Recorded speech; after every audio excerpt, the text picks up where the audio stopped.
Welcome to the Salmon Runs YouTube. Enjoy the video. You start by verifying Git is installed and Vscode recognizes it. This avoids confusing errors later. Open your project folder in Vscode, look at the status bar to confirm the active branch, and open the source control view.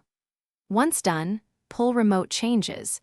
Either click pull in source control or run git pull origin branch in the integrated terminal. This fetches and merges the latest commits, so your local workspace matches the remote before you make any edits. Next, you inspect incoming changes and update your local code carefully so you don't overwrite work.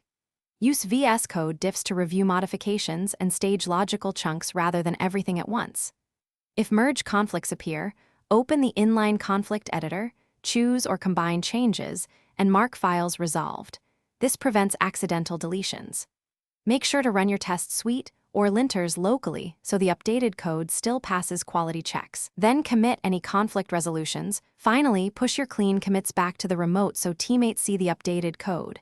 Use git push origin branch or the source control push button.